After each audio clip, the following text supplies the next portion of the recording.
الله غني عن العالمين وقال رسول الله صلى الله عليه وسلم الحج المبرور ليس له جزاء إلا الجنة صدق اللہ العظیم وصدق رسولہ النبی الکریم۔ سب سے پہلے تو آپ تمام حضرات کو مبارکباد پیش کرتا ہوں کہ اللہ رب العالمین جل وعلا نے بیت اللہ شریف کے حج کا ارادہ کرنے کی سعادت دی۔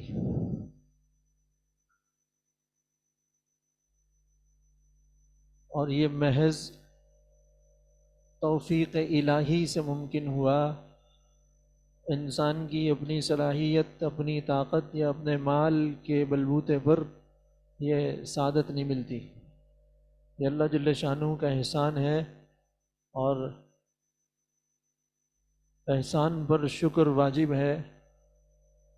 اللہ جل شانہ کے بارگاہ عالی میں ایک تو شکرانہ ادا کیجئے، دوسرا یہ دعا کرتے رہیے کہ حق تعالی شانہ اس سفر کو آسان بھی کریں اور قبول بھی کریں۔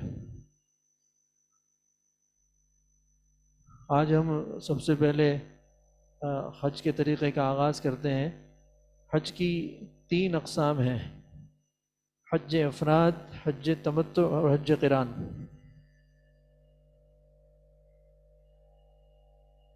حج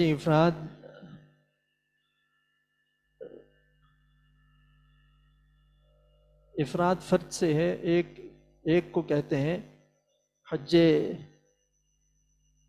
کہ صرف حج کا احرام باندھے، احرام باندھنے والا صرف حج کا احرام باندھے۔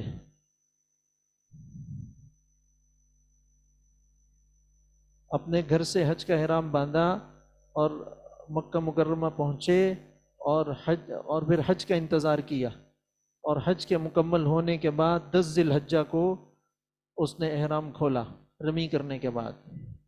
یہ ہے حج افراد کے، اس نے اپنے احرام میں صرف اور صرف حج کی نیت کی۔ اور ایک ہے حج تمتع۔ تمتع کے معنی ہے نفع اٹھانا، کہ جب یہاں سے اپنے گھر سے چلا تو اس نے تمتع عمرے کا احرام باندھا، اور اللہ کے گھر پہنچ کر اس نے عمرہ کیا، اور عمرہ کرنے کے بعد اس نے انتظار کیا حج کے دنوں کا۔ جب حج کے دن آئے 8 ذی الحج تو اس نے احرام باندھا، اور پھر 10 ذی الحجہ کو اس نے احرام کھولا، یعنی عمرے کا احرام الگ باندھا اس نے، اور وہاں جا کے عمرے کی ادائیگی کے بعد عمرے کی احرام کی پابندیوں سے آزاد ہو کر وقت گزارا، اور جب حج کے دن آئے تو اس نے حج کا احرام باندھا۔ اس شخص نے نفع اٹھایا ہے، اس سفر سے نفع اٹھایا، اور 2 بڑی عبادتیں اس نے کی ہیں۔ پہلے عمرہ کیا اور اس کے بعد پھر حج کیا۔ اس حج کو حج تمتع کہتے ہیں۔ اور ایک قسم ہے حج قران، جیسے قرآن لکھا جاتا ہے ایسے قران۔ قران کے معنی ہے ملانا، کہ احرام باندھنے والے نے اپنے ملک سے عمرے اور حج دونوں کا احرام ایک ساتھ باندھا، ایک ہی احرام میں حج کا بھی ارادہ کیا اور عمرے کا بھی ارادہ کیا، اور یہاں سے جا کر اس نے عمرہ ادا کیا اور احرام کی پابندیوں میں رہا، اور اسی احرام کی حالت میں اس نے حج کا انتظار کیا، اور ایام حج میں اس نے حج ادا کر کے 10 ذی الحجہ کو اس نے احرام کھولا۔ یہ ہے، اس نے ایک احرام میں 2 بڑی بڑی عبادتیں ادا کیں، 2 بڑی عبادتوں کو ملایا۔ یہ قارن ہے، اس نے قران کیا۔ یہ 3 قسم کے حج حضور اقدس صلی اللہ علیہ وسلم نے امت کو سکھائے ہیں۔ اب یہ پہلی اور تیسری جو قسم ہے، اس میں اگر ہم احرام باندھتے ہیں تو اس میں احرام بہت لمبا چلے گا۔ مثال کے طور پر 14 جولائی کو روانگی ہے، تو 14 جون کو، تو 29 جون کو حج بنتا ہے، تو یہ 13-14 دن 15 دن کا احرام بنے گا۔ جو اس کی جو پابندیاں ہیں اس کو پورا کرنا مشقت ہوگی۔ تو عموماً وہ لوگ جو ہمارے ملکوں سے جا رہے ہوتے ہیں وہ لوگ حج تمتع کی نیت کرتے ہیں، یعنی یہ دوسرے نمبر پر جو لکھا ہے حج تمتع، کہ یہاں سے عمرے کا احرام باندھ کر جائیں گے، وہاں عمرہ ادا کریں گے، اور عمرہ ادا کرنے کے بعد احرام کھول کے احرام کی ساری پابندیوں سے آزاد ہو کے حج کا انتظار کریں گے، اور پھر ایام حج میں دوبارہ احرام باندھیں گے۔ ہم اسی طریقے پر چلتے ہیں، اور یہ جو حج تمتع اور قران ہے، اس میں ایک اضافی قربانی، شکرانے کی قربانی ادا کرنا ہوتی ہے، بس یہ ایک۔ حج کی 3 اقسام کے بعد اب ہم چونکہ تمتع کر رہے ہیں تو سب سے پہلے عمرے کا طریقہ آپ کے سامنے عرض کریں گے۔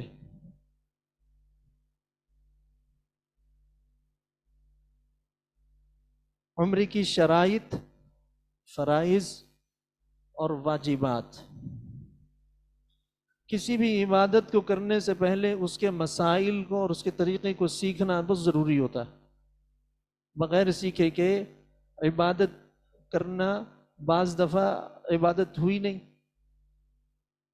اور جب کسی عبادت کو، کسی بھی عمل کو سیکھ رہے ہوتے ہیں تو اس کے اندر اس کے فرائض، شرائط اور واجبات کی معلومات کا حاصل ہونا بہت ضروری ہے، کیونکہ اس کی وجہ سے عبادت ساری کی ساری ضائع ہو جاتی ہے۔ تو ہم سب سے پہلے عمرے کی شرائط، فرائض اور واجبات پر بات کریں گے۔ شرط اس چیز کو کہتے ہیں جو عبادت سے پہلے یا عبادت کے باہر کی چیز ہو لیکن لازمی ہو۔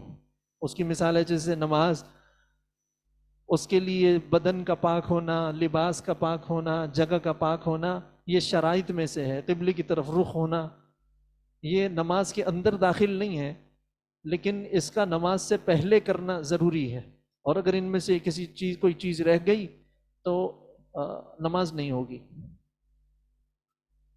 اور فرائض ان ضروری چیزوں کو کہتے ہیں جو عبادت کے اندر ہو اور ان کا کرنا ضروری ہو، جیسے نماز میں رکوع ہے، سجدہ ہے، قیام ہے، یہ فرض ہے۔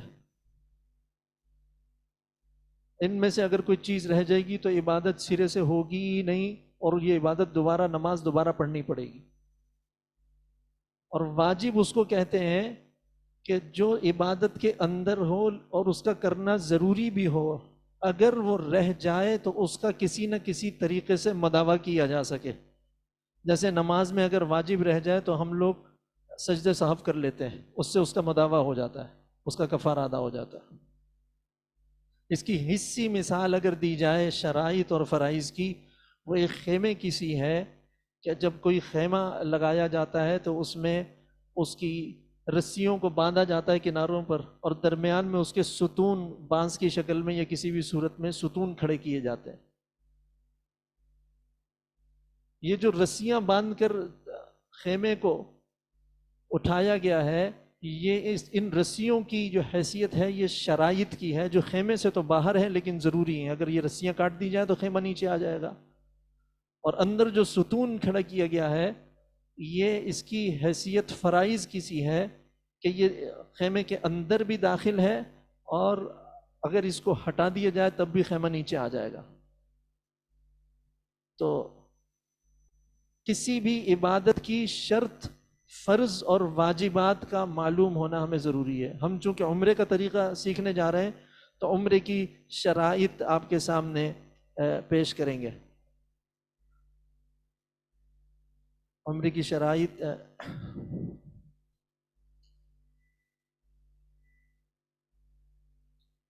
عمرے کی شرائط مسلمان ہونا، یہ عبادت سے پہلے کا ہے۔ مسلمان ہونا،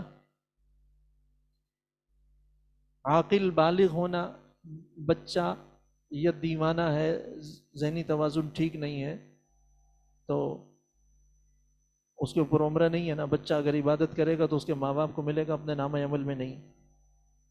عمرے کے احرام سے ہونا اور عمرے کی نیت کرنا، جیسے نماز کی نیت کرنا۔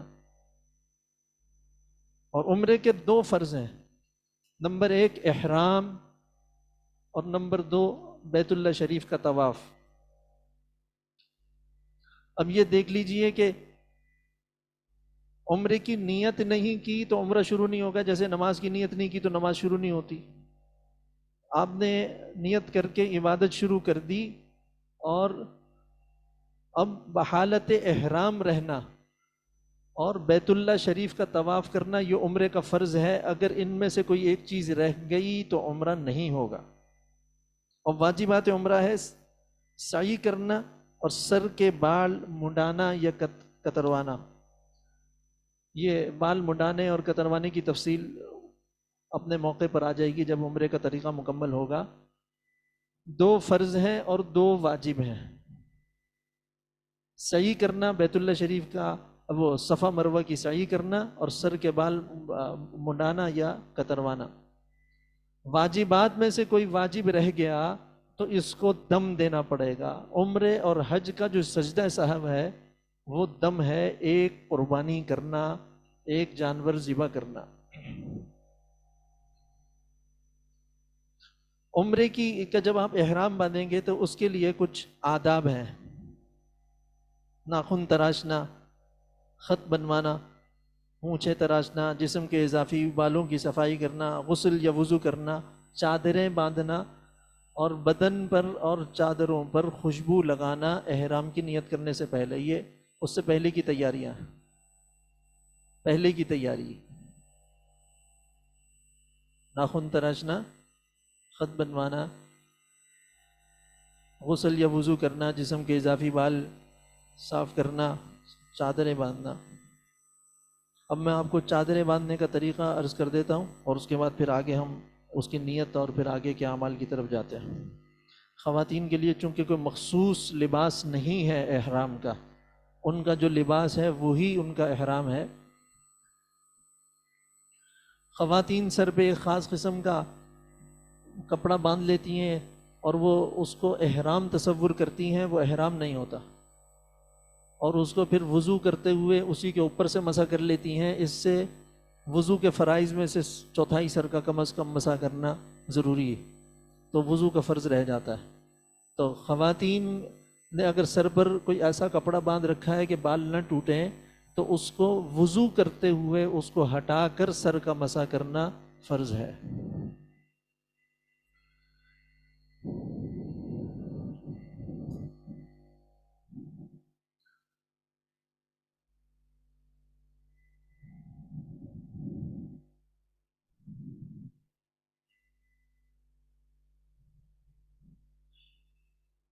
یہ ہمارے ہاں چونکہ لنگی بہت زیادہ اہتمام سے باندھی نہیں جاتی، تو اس کو باندھنا اور اس کو سنبھالنا یہ ایک مسئلہ ہوتا ہے، کیونکہ مرد کی ناف سے لے کر، ناف شامل ہے گھٹنے تک، گھٹنا بھی شامل ہے، یہ ستر عورت ہے، یہ مرد کا ستر ہے۔ اور یہ ایک پورے کے برابر بھی اگر مرد کا اتنا حصہ جسم کا اگر کھل گیا تو گویا کہ اس کی شرمگاہ کھلی۔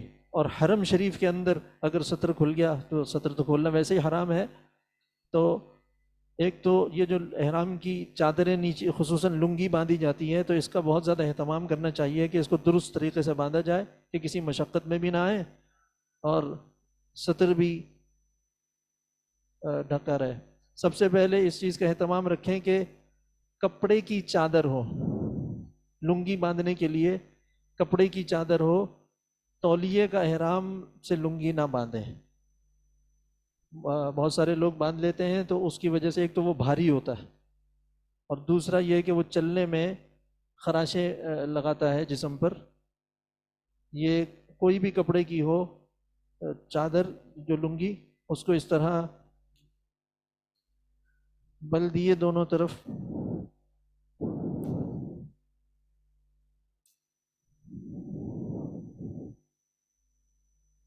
حضرت شاہ صاحب کہاں ہیں؟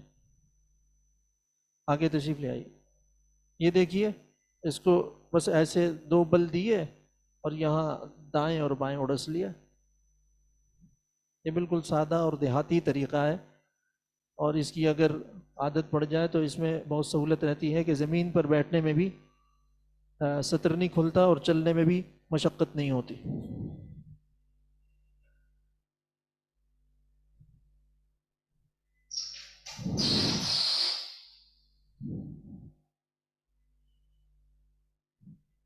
انہوں نے سوال کیا ہے کہ اس کو آگے سے سی سکتے ہیں، حضرت اس کے بارے میں مکروہ ہے اس کو کتاب، اب یہ ہے کہ کتاب میں مکروہ لکھا ہوا ہوگا، لیکن اگر اپنے ایک کراہت کا ارتکاب نہیں کیا لیکن حرام کا ارتکاب ہو گیا تو حرام سے بچنا زیادہ ضروری ہوگا۔ اگر جی جی جی وہی میں عرض کر رہا ہوں، تو اس میں یہ ہے کہ اگر یہ سلائی کر لی تو کوئی حرج نہیں۔ مسئلہ یہی ہے کہ اس کو سی لینا مکروہ ہے، لیکن اس کی رخصت یوں دے دی جاتی ہے کہ ہمیں عادت نہیں ہے اور سطر کھلنے کا اندیشہ ہوتا ہے، تو حرام سے بچنے کے لیے یہ کراہت پھر ہلکی پڑ جاتی۔ یہ طریقہ دوبارہ دیکھ لیجئے، یہ دونوں کناروں کو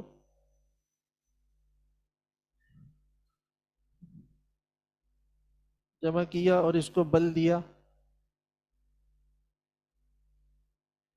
اور دونوں طرف اس کو اڑس لیا، یہ ایک طریقہ ہو گیا۔ اور دوسرا طریقہ یہ ہے کہ دونوں چادریں برابر پکڑ لی، دونوں کنارے اس کے برابر کر لیے، اور یہ اس طرح اس کو اپنے بدن کے قریب لے آئے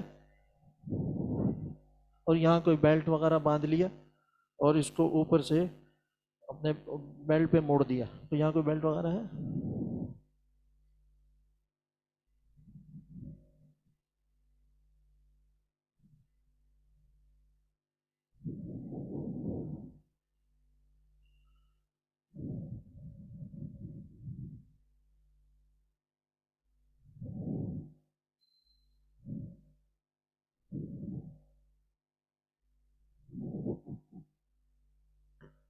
اس کو باندھو اس کے اوپر۔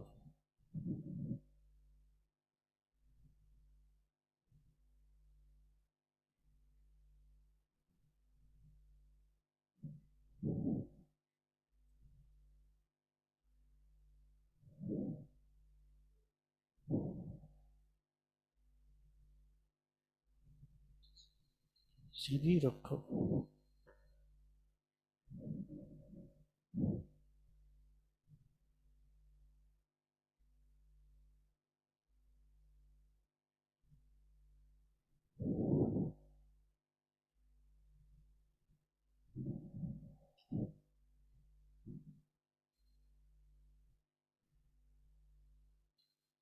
یہ دیکھیے اس کو اس طرح اس کے اوپر موڑ دیے،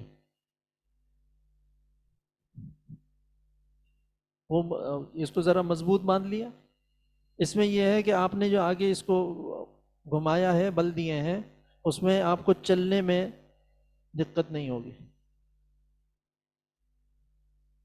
بعض حضرات یہ غلطی کرتے ہیں کہ چادر کو اس طرح لپیٹ لیتے ہیں،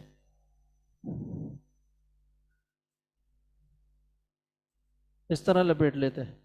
اب یہ چلنے میں مشکل کرتا ہے ان کو، ایک تو چلنے میں مشکل ہے، گرنے کا خطرہ بھی ہوتا ہے، اور دوسرا یہ ہے کہ زمین پر بیٹھتے ہوئے بہت زیادہ مشقت ہوتی ہے اور سطر کے کھل جانے کا اندیشہ ہوتا ہے۔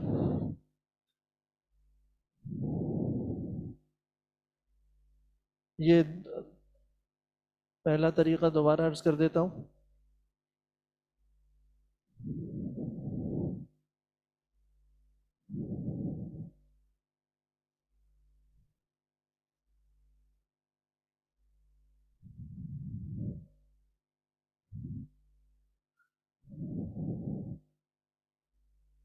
اس میں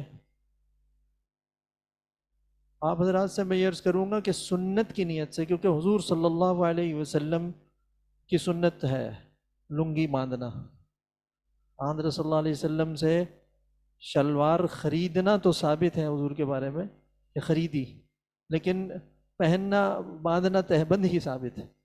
تو سنت کی نیت سے اپنے گھر میں اس کا اہتمام شروع کر دیں، سنت کا ثواب بھی مل جائے گا اور اتنے عرصے میں مشق بھی ہو جائے گی کہ آپ کو اپنا سطر سنبھالنے میں سہولت ہو جائے گی۔ اور دوسری چادر ایسے ہی اوپر اوڑھ لیں گے، کندھا نہیں کھولنا، کندھا کھولنے کا وقت احرام عمرے کی ادائیگی کے وقت ہے۔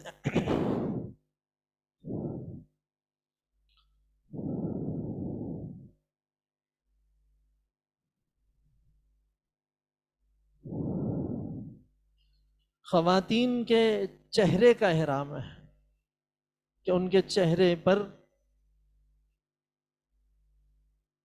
کپڑا نہ لگے۔ اب ان کو چہرے کا پردہ بھی کرنا ہے، تو اس طرح کا وہ مل جاتی ہیں ٹوپیاں کہ اس کے آگے سے اپنا نقاب ڈال لیا تو چہرے پر کپڑا نہیں لگے گا۔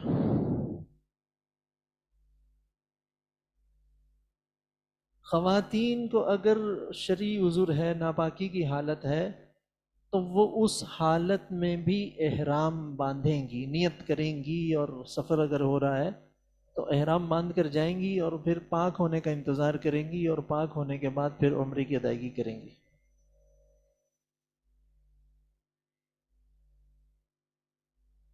احرام کی چادریں باندھنے کے بعد، اب یہ آپ نے جو احرام کی چادریں باندھی ہیں یہ آپ اپنے گھر سے بھی باندھ سکتے ہیں۔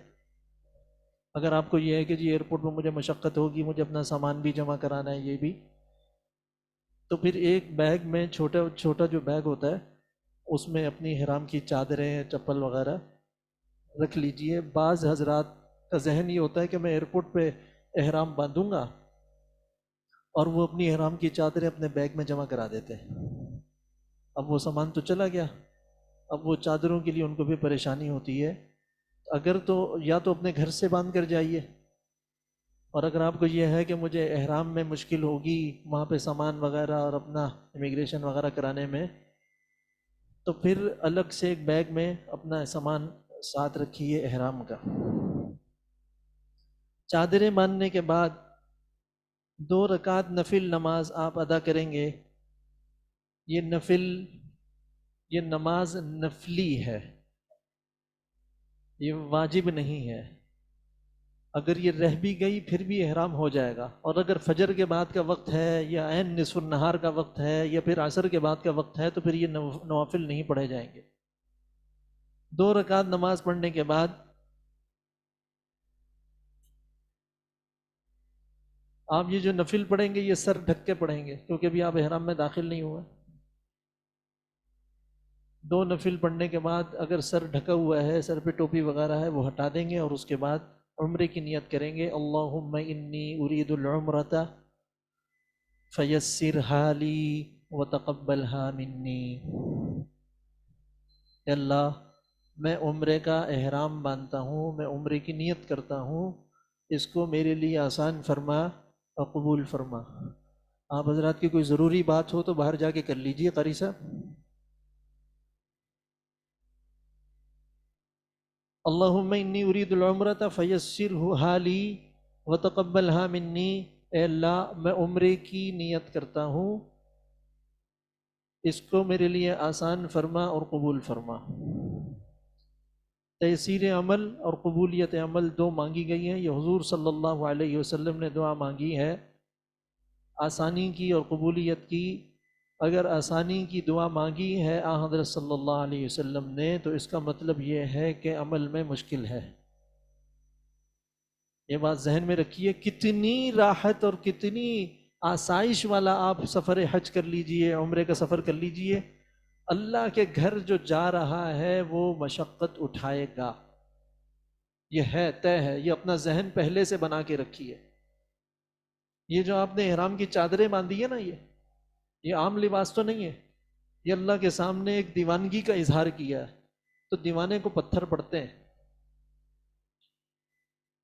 اللہ سے آسانی مانگی ہے اور یہ سنت بھی ہے، لیکن اپنا ذہن یہ رکھیے کہ میں اللہ جل شانہ کے گھر جا رہا ہوں، مشقت آتی ہے، کیونکہ جب آپ حالت احرام میں ہیں تو حالت احرام میں محرم کا سونا جاگنا، اس کی سانس سانس عبادت میں ہے۔ وہ سویا ہوا بھی ہے تو عبادت میں ہے، سانس اس کی عبادت میں ہے، یہاں تک کہ وہ استنجا کیا ہے تو وہ اللہ تعالیٰ کے عابدین میں لکھا جا رہا ہے۔ اب ایسی حالت کی جس کی 24 گھنٹے کی زندگی خالص عبادت بنی ہوئی ہے، شیطان اس کے اوپر حملہ نہیں کرتا ہوگا؟ ایسا سخت غصہ آتا ہے، ایسا سخت غصہ آتا ہے. میں آپ کو انشاءاللہ کل حج کی کلاس ہے، حج کی طریقے کی جو نشست ہے، اس میں وہ مقامات بتاؤں گا جس مقام پر آپ کو غصہ آئے گا.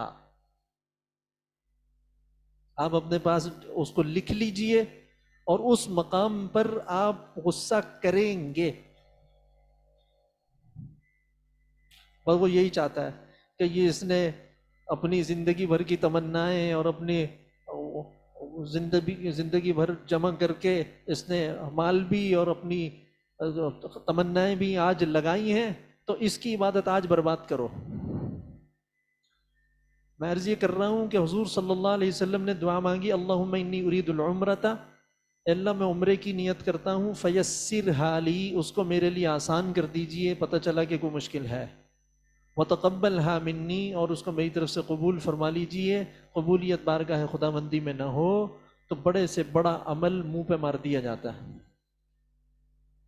اور اگر خدا من تعالی جل شانہ کی بارگاہ عالی میں اگر عمل قبول ہو جائے تو بہت معمولی سے عمل بھی نجات کا باعث بن جاتا ہے. تو نیت کریں گے، نیت کے فوراً بعد تلبیہ پڑھیں گے، لبیک اللہم لبیک، لبیک لا شریک لک لبیک، ان الحمد والنعمت لک والملک لا شریک لک. یہ جو نیت ہے اور تلبیہ ہے، یہ دونوں جڑے ہوئے ہوں گے، ساتھ ہوں گے. جیسے ہی آپ نے نیت کی اس کے متصل آپ تلبیہ پڑھیں گے. اس کی مثال میں آپ کو نماز سے اس کی مثالیں اس لیے دے رہا ہوں کیونکہ ہم نماز روزانہ پڑھتے ہیں تو ہمیں سمجھنے میں ذرا آسانی ہوتی.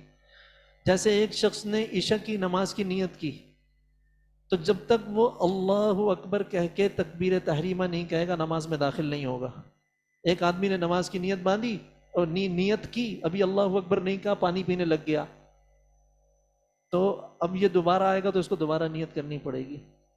تو عمرے کی یا حج کی جو نیت ہے وہ تو یہی ہے، اللہم انی ارید الحج، اللہم انی ارید العمرۃ فیسرھا لی وتقبلھا منی، فیسرہ لی وتقبلہ منی. جو بھی دعا ہے یہ نیت ہے. اس نیت کے بعد عمرے یا حج کی تکبیر تحریمہ لبیک ہے، یعنی نیت کے فوراً بعد تھوڑی سی آواز سے لبیک اللہم لبیک کہنا ہوگا. آپ ذرا سا پڑھیے، لبیک اللہم لبیک، لبیک لا شریک لک لبیک، ان الحمد والنعمت لک والملک لا شریک لک.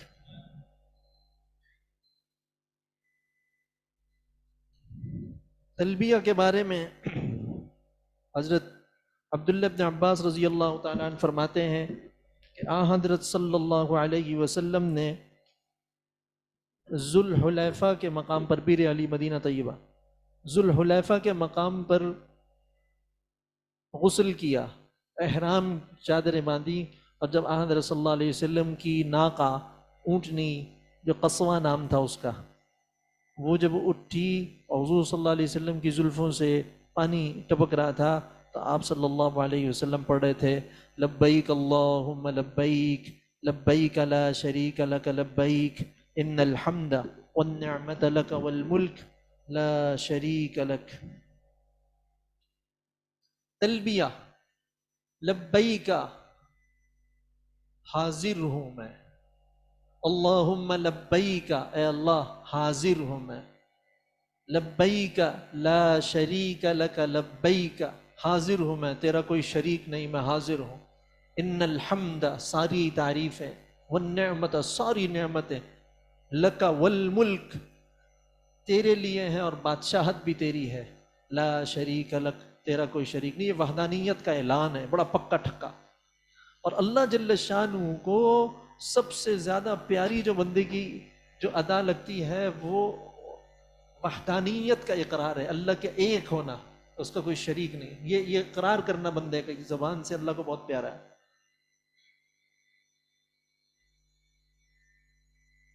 یہ تلبیہ آدم علیہ السلام، نوح علیہ السلام، سیدنا شعیب علیہ السلام، سیدنا صالح علیہ السلام، سیدنا نوح علیہ السلام، سیدنا موسیٰ علیہ السلام، ان انبیاء نے پڑھا ہے بیت اللہ کی طرف آنے کے لیے. یہ انبیاء کا وظیفہ ہے. اچھا، یہ حاجی اور عمرہ کرنے والے کا، معتمر اور حاجی کا نغمہ ہے. ایک روایت میں آیا یہ حاجی اور معتمر کا نغمہ ہے. اور ایک روایت میں آتا ہے کہ مقبول ترین ہے وہ حج اور وہ عمرہ جس میں کثرت سے تلبیہ پڑھا گیا ہو. تو آپ کا جو وظیفہ لگے گا اس میں، جو وظیفہ احرام باندھتے ہی جو وظیفہ ہوا ہے، وہ سب سے اہم وظیفہ یہ لبیک ہے. لبیک اللہم لبیک. اس کو ایک تو صحیح حروف کی ادائیگی کے ساتھ یاد کیجئے، اور اس کو تھوڑی آواز سے پڑھنا ہے. یہ ایک عاشقانہ نعرہ ہے اللہ جل شانہ کے گھر جانے کے لیے کہ لبیک لبیک اللہم لبیک، حاضر ہوں اللہ، میں حاضر ہو گیا ہوں، حاضر ہو گیا ہوں. امام زین العابدین رضی اللہ تعالی عنہ، یہ حضرت علی کرم اللہ وجہہ کے نواسے پوتے. امام زین العابدین حضرت علی کرم اللہ وجہہ کے پوتے ہیں، اور زین العابدین ان کو کہا جاتا ہے عبادت کرنے والوں کی زینت. ان کے بارے میں آتا ہے جب یہ بیت اللہ شریف کا طواف کرتے تھے تو ایسا لگتا تھا کہ بیت اللہ ان کا طواف کر رہا ہے. رسول اللہ کے پوتے ہیں، حضرت علی کرم اللہ وجہہ آل رسول ہیں امام زین العابدین. انہوں نے احرام باندھا حج کا احرام باندھا، 2 رکعت پڑھی، اور 2 رکعت پڑھ کے نیت کر کے انہوں نے کہا لبیک اللہم لبیک، تو چیخ نکلی، رونے لگ گئے. اور اتنا روئے کہ غش طاری ہوا. اب بے حال ہو گئے. اور تھوڑی دیر کے بعد جب افاقہ ہوا تو دوبارہ انہوں نے لبیک کہی، لبیک اللہم لبیک، اور پھر ان کے اوپر رقت طاری ہوئی، اور اتنا سخت رقت طاری ہوا کہ انہیں غش ہوا. اور تیسری مرتبہ بھی اسی طرح ہوا. افاقے کے بعد انہوں نے پھر لبیک کہی اور پھر ان کو غش ہوا. ان کی باندی ساتھ کھڑی تھی، وہ کہنے لگی کہ حضرت ساری دنیا حج کرتی ہے، عمرہ کرتی ہے، لبیک پڑھتی ہے، آپ لبیک پڑھتے ہیں، آپ کی حالت یہ خراب ہو جاتی ہے. تو امام زین العابدین رحمۃ اللہ علیہ نے فرمایا کہ تجھے پتہ ہے میں کہتا کیا ہوں؟ لبیک، حاضر ہوں میں. اللہم لبیک، اللہ حاضر ہوں میں. اگر آگے سے انہوں نے کہا لا لک لبیک، تیری حاضری قبول نہیں، میں کہاں جاؤں گا؟ میرے پاس تو اور کوئی در کوئی نہیں، اس ایک در کے علاوہ کوئی در نہیں. اور اگر انہوں نے قبول نہیں کیا، ان کی مرضی ہے، وہ تو ان کا احسان ہے، قبول کر لیتے ہیں جس کا قبول کریں. اگر وہ کہتے ہیں تیرا قبول نہیں تو میں جاؤں گا کہاں؟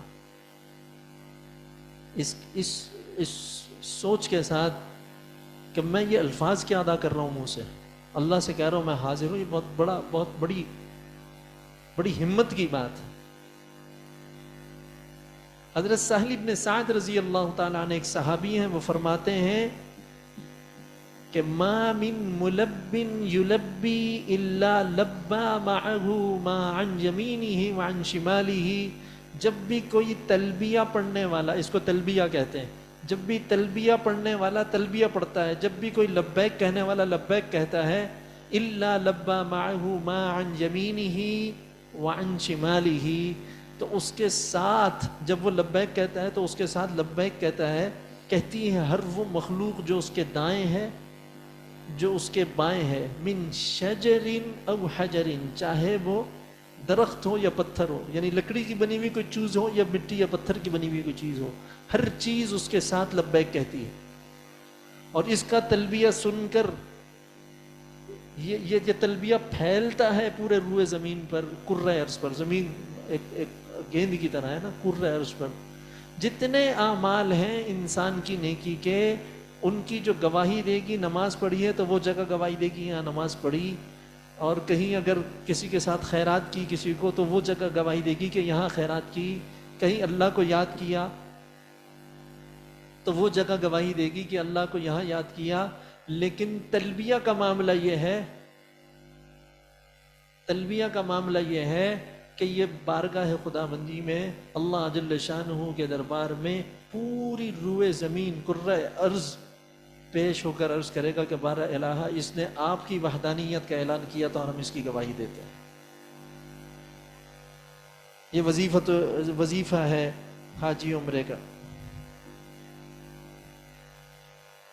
آپ نے جب احرام باندھ لیا، اب آپ عبادت میں داخل ہو گئے، اب آپ کے اوپر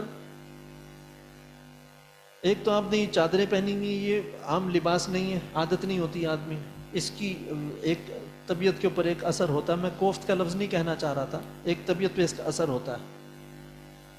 اور پھر اب چونکہ آپ عبادت میں داخل ہو گئے ہیں تو طبیعت میں بے چینی ہوگی،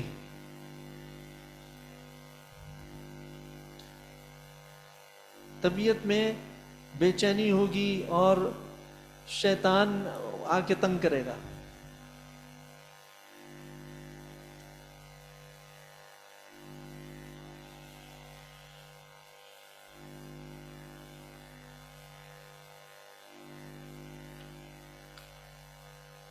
شیطان حملہ آور ہوگا۔ اب آپ کو کچھ چھوٹی چھوٹی کسی بات پہ بھی الجھن ہوتی ہے۔ بعض دفعہ آدمی اپنی بیوی سے لڑنے لگ جاتا ہے احرام کی حالت میں، یہ سب شیطان کی طرف سے ہو رہا ہوتا ہے۔ اور پھر سفر لمبا ہوتا ہے، بعض لوگ ایسے ہوتے ہیں جن کو سفر کی عادت نہیں ہوتی، انہوں نے پہلی دفعہ سفر کیا ہوتا ہے، اور پھر چونکہ حجاج کا رش بہت زیادہ ہوتا ہے تو ہر جگہ وقت بہت زیادہ لگ رہا ہوتا ہے ہجوم کی وجہ سے، ہجوم کی وجہ سے۔ جدہ ایئرپورٹ پر بھی بہت زیادہ رش ہوتا ہے، اور بعض دفعہ بس آپ بیٹھے ہوئے اور وہاں پہ 10 12 گھنٹے بھی لگ جاتے ہیں وہیں ایک ہی جگہ پر، نمازیں پڑھ رہے ہیں اور بیٹھ رہے ہیں، پھر آ کے بھائی جی بسیں ہمارا نمبر جب آئے گا تو ہم جائیں گے۔ تو اس چیز کو ذہن میں رکھیے۔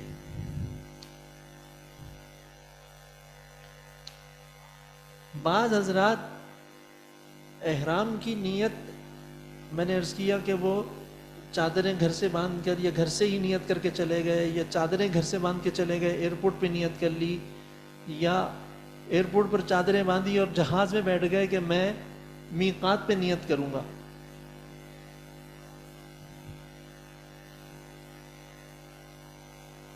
تو جہاز میں جب بیٹھ گئے تو بیٹھتے ہی نیت کر لیجئے۔ بعض دفعہ ایسا ہوتا ہے کہ آنکھ لگ جاتی ہے اور آدمی سوتا رہ جاتا ہے اور میقات گزر جاتی ہے، اور اگر میقات گزر گئی تو دم لازم آ جائے گا۔ بہرحال جب آپ نے تلبیہ پڑھ لیا تو اب آپ کے اوپر احرام کی پابندیاں لگ گئیں، مخصوص اس کے احکام ہیں۔ خوشبو استعمال نہیں کر سکتے بدن کے لیے یا کپڑے کے لیے، یہ نیت کرنے سے پہلے استعمال کر سکتے۔ مردوں کے لیے سلا ہوا لباس پہننا، سلا ہوا لباس سے مراد، ابھی یہ سوال کیا تھا کہ اگر لنگی کو بیچ میں سے سی لیں، سلا ہوا لباس سے مراد ہے انسان کے جسم کی ہیئت پہ سلا ہوا لباس۔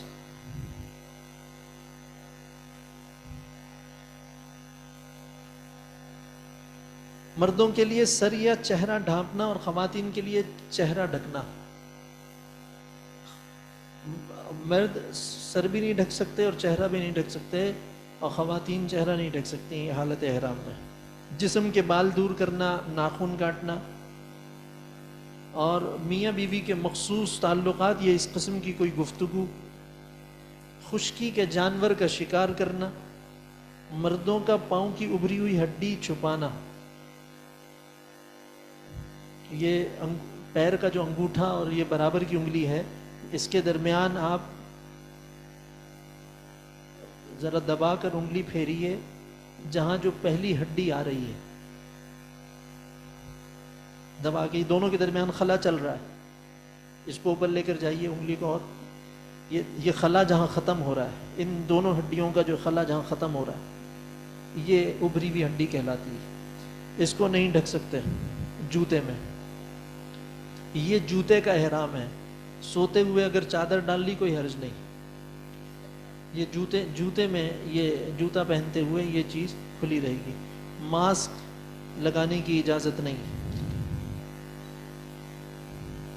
یہ احرام کی پابندیاں ہیں، یا آپ کو جو کتابیں ملیں گی اس میں جو میں نے نیت بتائی ہے وہ بھی لکھی ہوئی ہوگی اور یہ پابندیاں بھی لکھی ہوں گی۔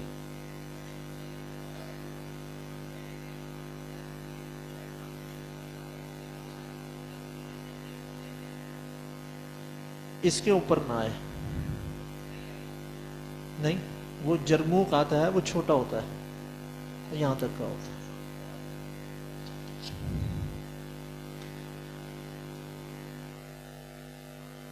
میں نے عرض کیا کہ میقات سے پہلے پہلے آپ کو احرام کی نیت کر کے احرام کی پابندیاں اپنانا ہوں گی۔ میقات کیا چیز ہے؟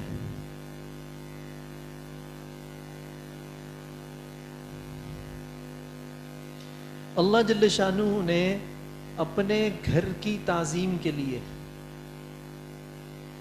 بیت اللہ شریف کی تعظیم کے لیے، اس کی عزت افزائی کے لیے کچھ حدیں بنائی ہیں، اور وہ انبیاء اکرام علیہم الصلاۃ والسلام کو ان حدود کے بارے میں بتایا ہے کہ اگر میرے گھر کی زیارت کے لیے میرے گھر پہ آنا چاہتے ہو اور ان حدود کے باہر سے اگر آ رہے ہو تو ایک مخصوص لباس پہن کر آنا ہوگا، یعنی احرام، یعنی وہ بادشاہوں کے بادشاہ، بادشاہوں کو پیدا کرنے والے کا دربار ہے، تو وہاں پر ایک مخصوص فقیرانہ ہیئت اختیار کر کر جانا ہوگا۔ اس کی کچھ حدیں ہیں کہ اگر کوئی شخص ان حدود کے باہر سے آ رہا ہے تو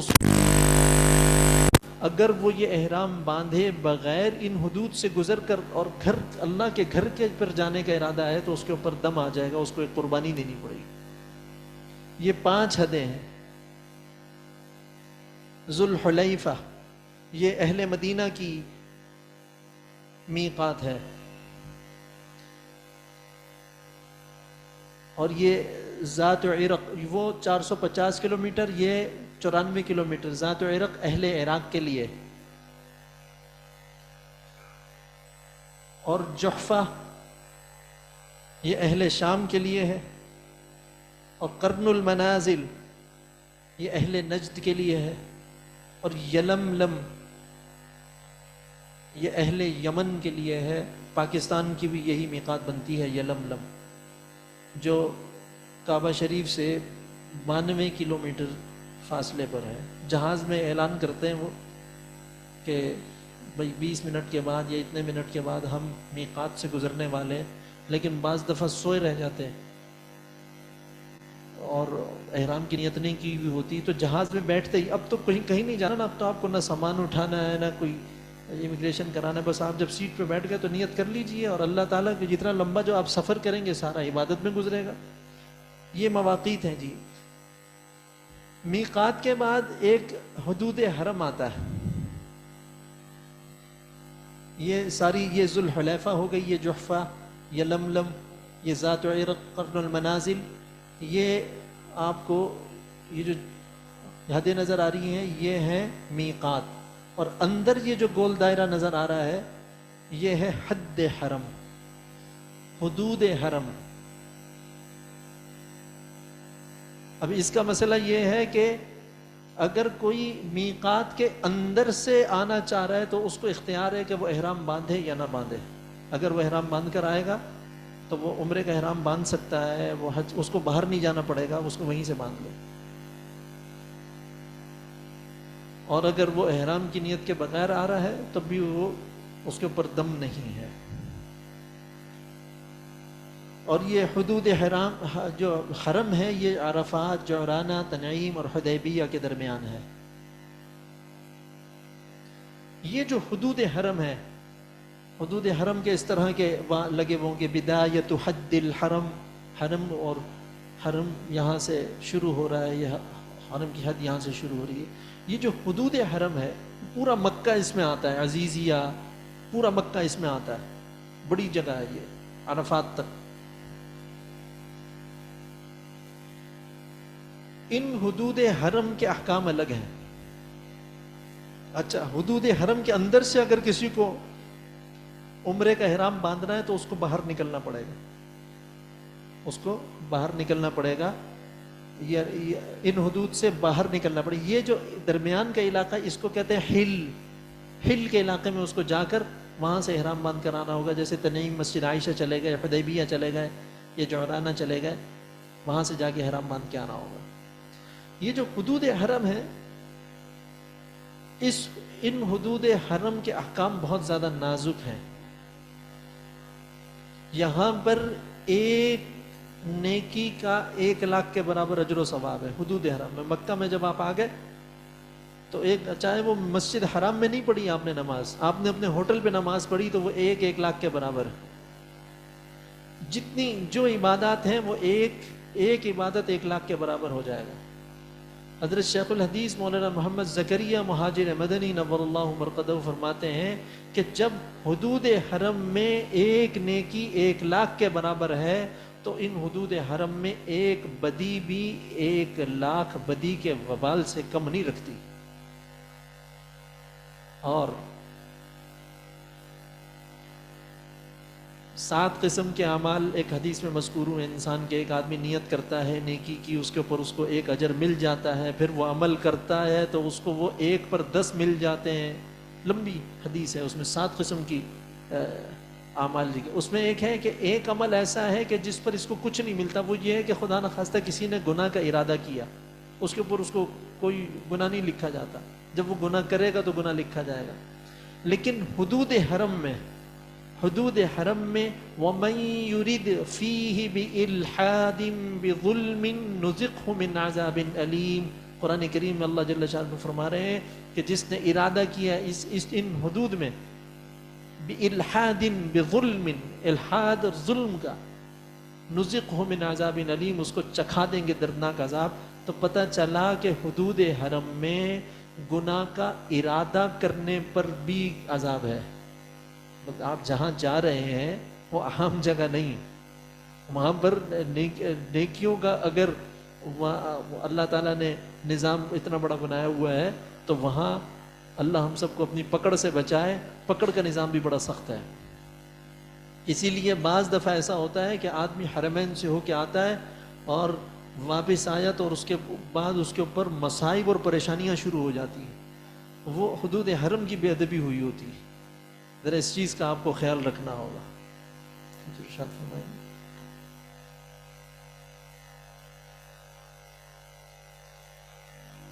جی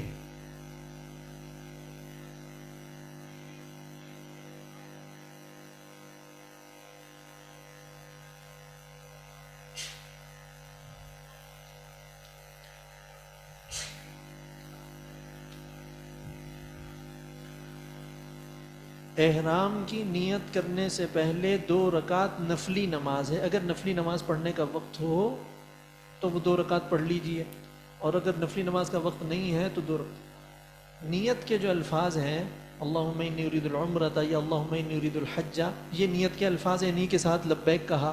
اب جب لبیک کہہ دیا تو احرام میں آ گئے. ٹھیک ہے, اب یہ ضروری نہیں ہے کہ ان 2 نفل کے فوراً بعد ہی نیت کرنی ہے, یہ ضروری نہیں. گھر میں نفل پڑھے اور ایئرپورٹ پہ نیت کر لی, یا ایئرپورٹ پہ نفل پڑھے جہاز میں بیٹھ کے نیت کر لی, تو نفل اور نیت کے درمیان اگر وقفہ ہو جائے تو کوئی حرج نہیں. نیت اور تلبیہ کے درمیان وقفہ نہیں ہوگا, اور میقات سے پہلے نیت کرنا ہوگی. یہ جو حدود حرم میں اس کے احکام,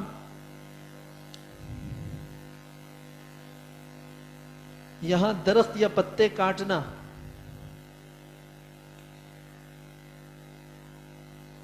جانور کو مارنا, ایذا پہنچانا, لڑائی جھگڑا گالم گلوچ کرنا,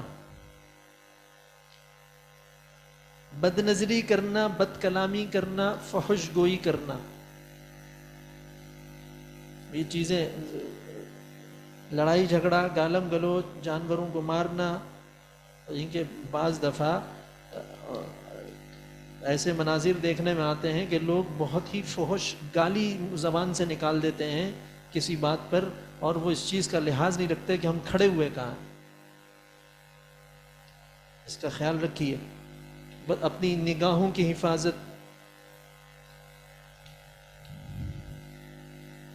حدود حرم کے بعد ہم مسجد حرام, جب بھی ہم وہاں پہنچیں گے انشاءاللہ تو ہم مسجد حرام جائیں گے اپنے عمرے کی ادائیگی کے لیے، یہ وہ مسجد ہے، یہ وہ مقام ہے جہاں بیت اللہ شریف ہے، اللہ کا گھر ہے، اور یہاں جلیل القدر انبیاء اکرام علیہم الصلاۃ والسلام آئے، سیدنا صالح علیہ السلام، شعیب علیہ السلام، موسیٰ علیہ السلام، ابراہیم علیہ السلام کے ہاتھوں سے تو اس کی دوبارہ تعمیر بھی ہوئی۔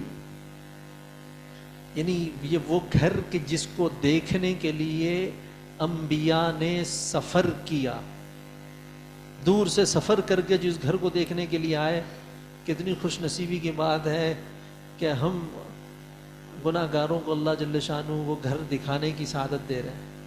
بہت اعزاز ہے اللہ کی طرف سے، یہ انعام ہے۔ یعنی یہ انمول تحفہ ہے اللہ کی طرف سے۔ مجھے وہاں پہ اچھا ہمارے یہ ہوتا ہے نا، ہمارے پاکستانی اور ہندوستانی حاجیوں میں ہی دیکھا یہ مرض، تو وہ کہیں لفٹ میں جمع ہو جائیں پوچھتے ہیں کہ کتنے میں آئے، مسجد میں بیٹھے ہوئے ہیں، روضہ اقدس کے سامنے خود حضور صلی اللہ علیہ وسلم کے قدمین شریفین میں بیٹھے ہوئے ہیں، روضہ اقدس پہ بیٹھے، برابر سے پوچھیں کتنے میں آئے، کتنے پیسے خرچ کر کے آئے؟ ہاں، اللہ کے گھر کے سامنے بیٹھے پوچھ رہے کتنے پیسے خرچ کر کے آئے۔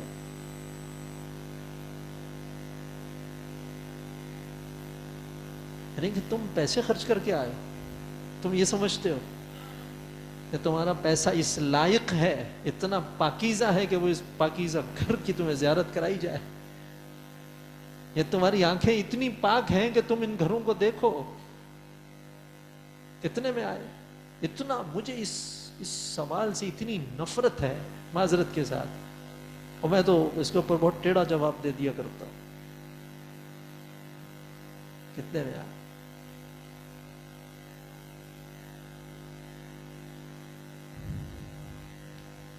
یہ وہ گھر جس کو اللہ جل انبیاء اکرام علیہم الصلوۃ، آدم علیہ السلام پیدل سفر کر کے جس گھر کے لیے گئے، صالح علیہ السلام آئے، نوح علیہ السلام آئے، شعیب علیہ السلام آئے، موسیٰ علیہ السلام، کأنی ارا موسیٰ، میں موسیٰ کو دیکھ رہا ہوں، وہ دو چادروں میں لبیک پڑھتے ہوئے جا رہا ہے۔ حضور صلی اللہ علیہ وسلم نے یہ حج کے موقع پہ فرمایا، وہ پردے کھل گئے اور وہ موسیٰ علیہ السلام کا منظر حضور صلی اللہ علیہ وسلم کو دکھایا گیا۔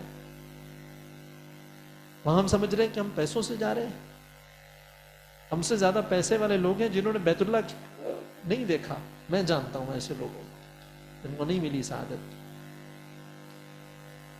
نہیں دکھایا اللہ نے اپنا گھر، پیسوں سے دیکھتے ہو۔ میں ایسے فقیروں کو جانتا ہوں کہ جنہوں نے ہر سال اللہ کا گھر دیکھا ہے۔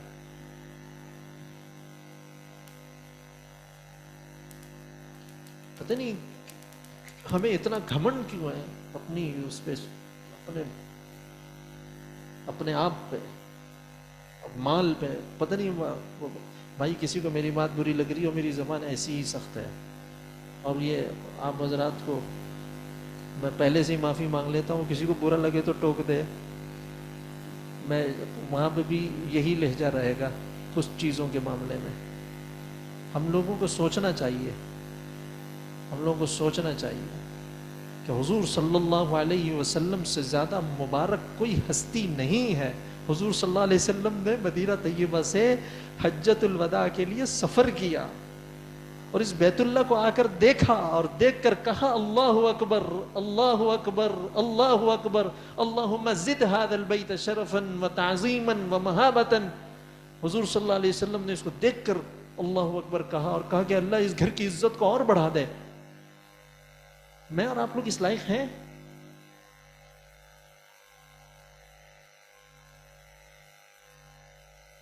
ہم سمجھ رہے ہیں کہ ہم چلے پہ گئے ہیں، بلایا ہے تو گئے ہیں۔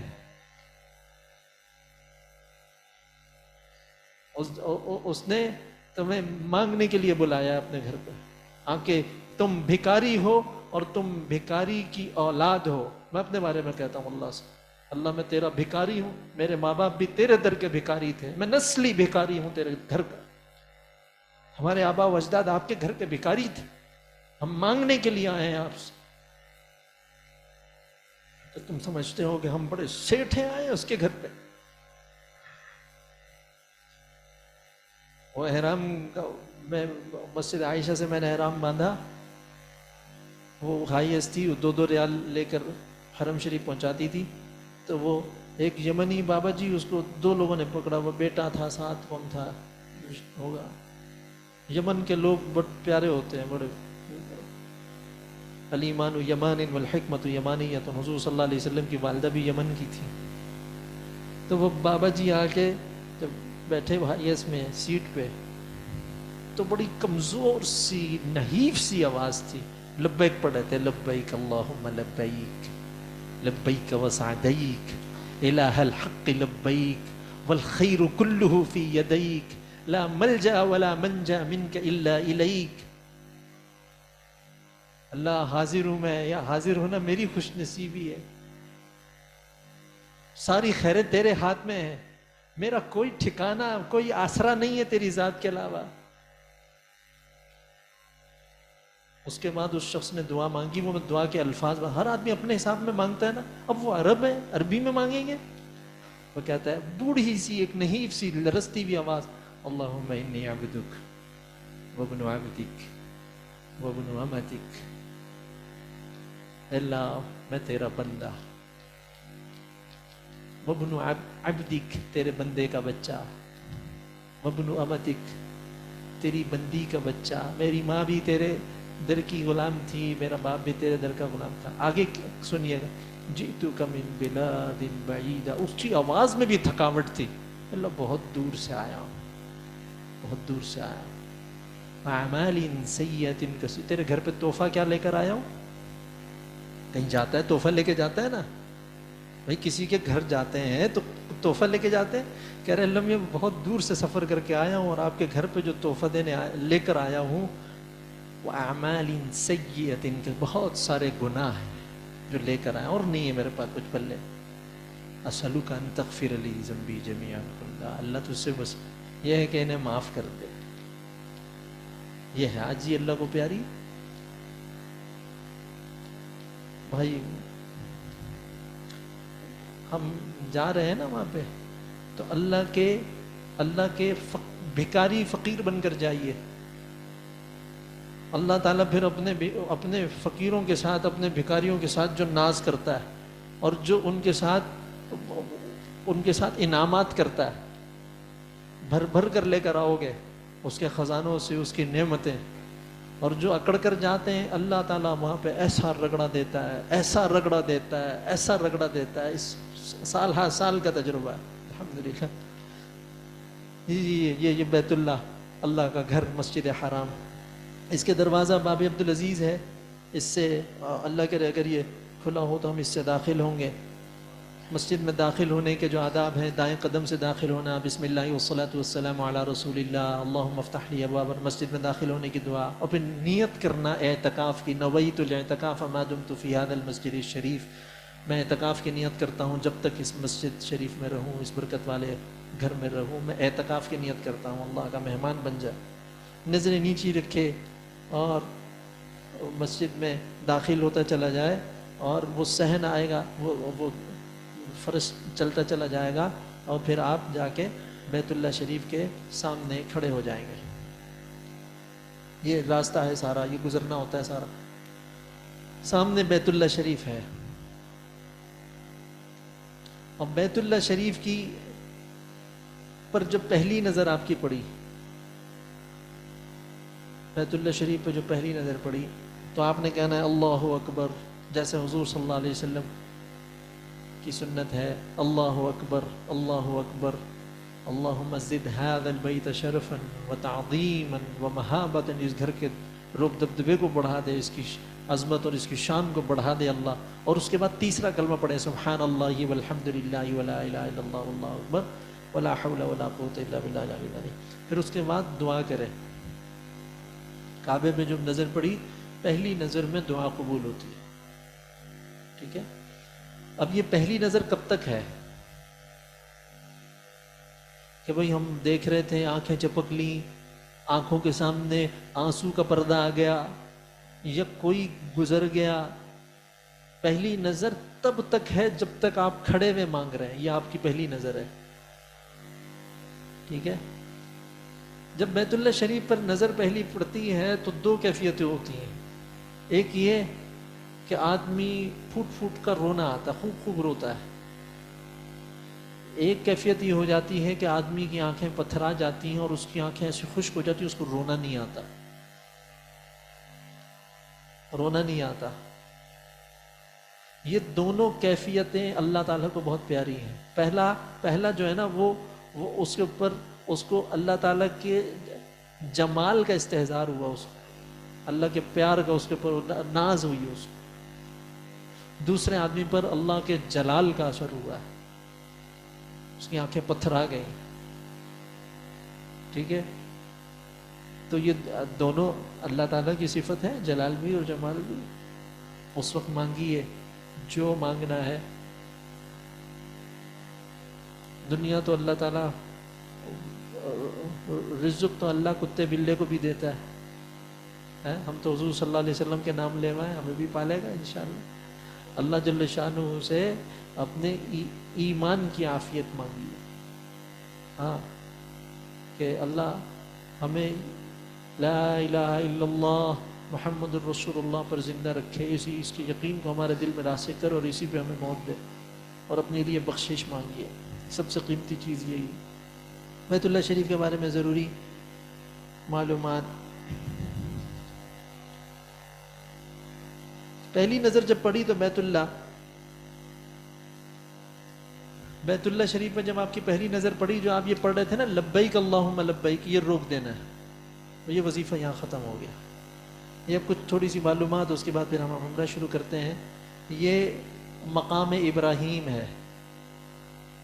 سیدنا ابراہیم علیہ السلام جس پتھر پر کھڑے ہو کر اس گھر کی تعمیر کی، وہ پتھر یہاں پر محفوظ کیا گیا. یہ بیت اللہ کا دروازہ ہے. یہ دروازہ جہاں ختم ہو رہا ہے الٹے ہاتھ پہ، یہاں سے لے کے اس کونے تک یہ حصہ ملتزم کہلاتا ہے، چمٹنے کی جگہ.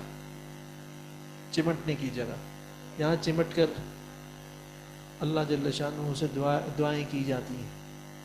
یہ پرنالہ ہے بیت اللہ شریف کے اوپر، جو بارش ہوتی ہے اس سے پانی ٹپکتا ہے. یہ جو آپ کو یو کی شکل میں دیوار نظر آ رہی ہے، یہ بیت اللہ، یہ حطیم کہلاتا ہے. بیت اللہ کے اندر ہی کا حصہ ہے. ام المؤمنین صدیقہ عائشہ رضی اللہ تعالیٰ عنہ نے عرض کیا کہ مجھے مسجد کے اندر، کعبہ شریف کے اندر نماز پڑھنی، تو حضور صلی اللہ علیہ وسلم نے یہاں لا کے نماز پڑھوائی. یہ حطیم ہے.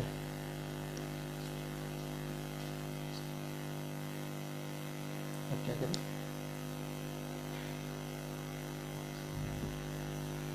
وہ خواتین میں دیکھ لیں، وہ بند ہو گیا. رک جا، یہ چلتا رہو.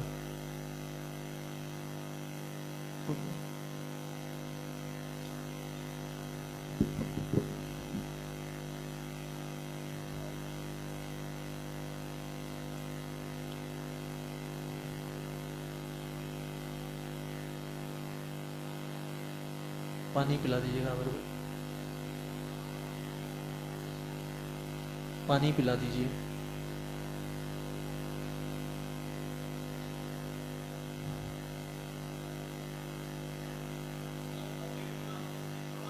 جی جی جی، ارشاد فرمائیے.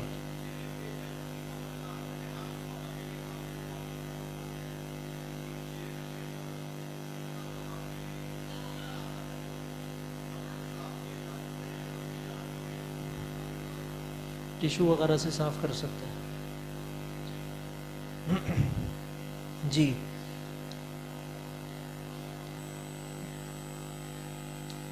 رکن یمانی، رکن یمانی دکھائیے. یہ یہی دکھاؤ. یہ حجر اسود اس کونے پر ہے، جہاں پہ یہ نقش بنے ہوئے ہیں. بیت اللہ کے دروازے کے ساتھ کا جو کونا ہے، یہ حجر اسود یہاں پر ہے. اور اس حجر اسود سے پہلے والا جو کونا ہے، یہ رکن یمانی ہے. اس کونے کو رکن یمانی کہتے ہیں. اور رکن یمانی اور حجر اسود کے درمیان ربنا آتنا فی الدنیا حسنہ وفی الآخرۃ حسنہ وقنا عذاب النار، یہ دعا پڑھی جاتی ہے.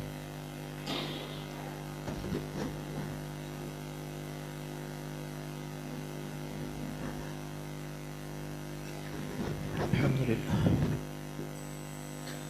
اچھا، اور چادر کہاں دیجیے دوسری.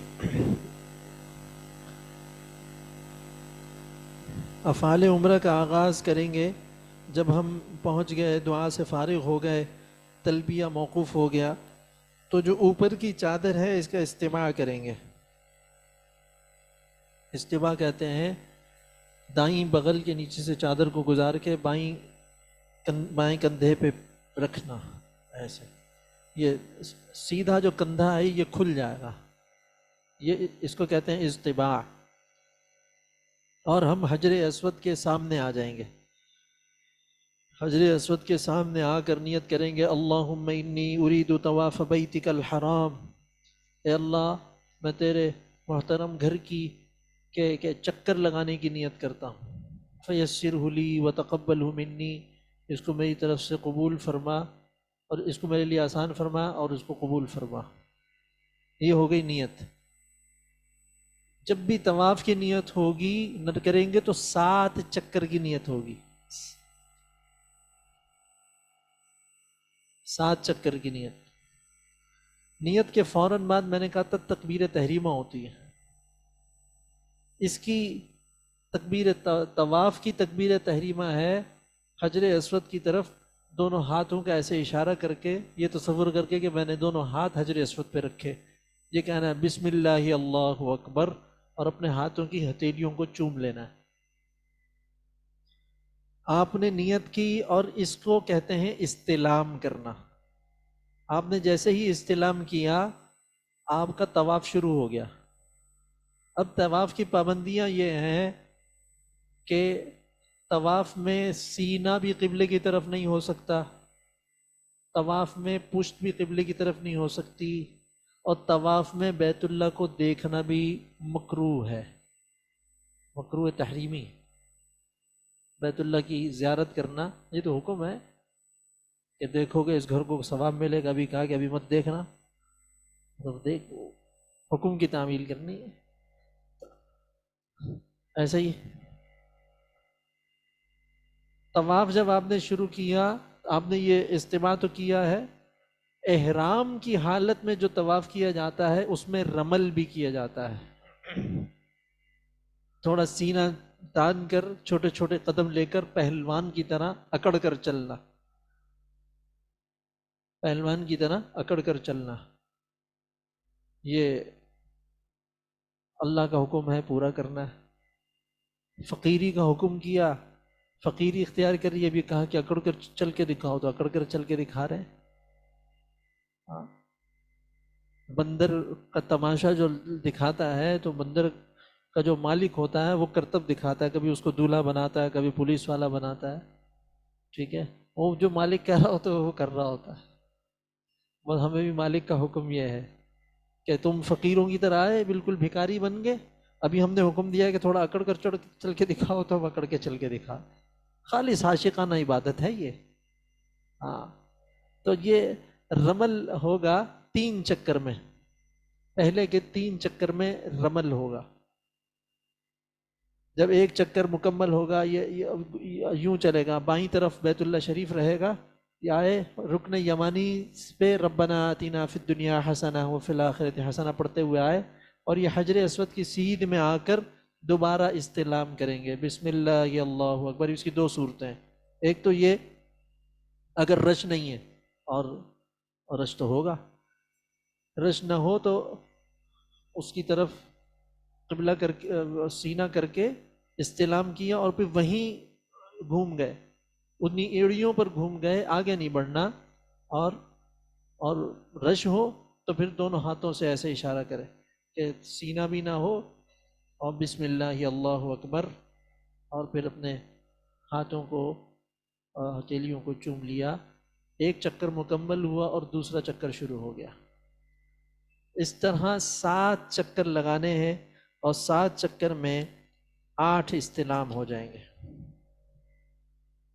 پہلا استلام سنت مؤکدہ ہے.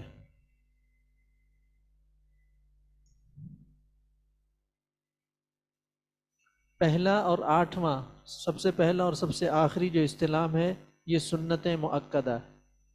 آپ نے جب یہ 7 چکر مکمل کر لیے تو اب آپ پر 2 رکعت نفل واجب ہو گیا. یہ ایسی نفلی نماز ہے جس کی ادائیگی واجب ہے. ایسی نفلی نماز ہے جس کی ادائیگی واجب ہے.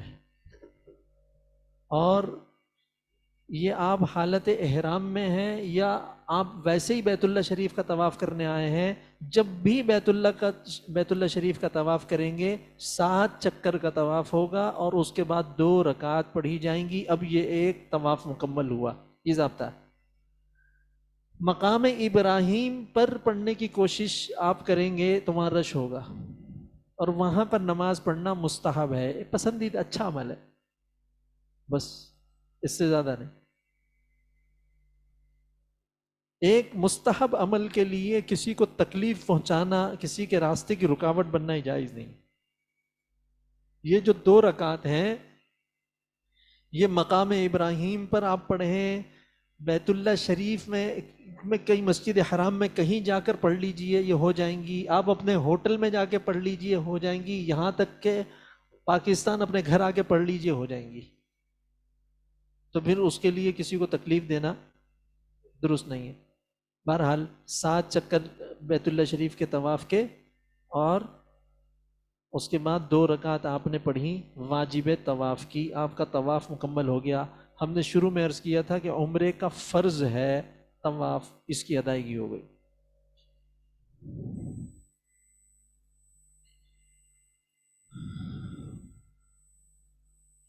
ایک دو مسئلے یہاں سمجھ لیجئے کہ اگر دوران طواف وضو ٹوٹ جائے، کیونکہ الطواف بالبیت صلاۃ، بیت اللہ کے طواف کا طواف جو ہے نا یہ نماز ہی ہے.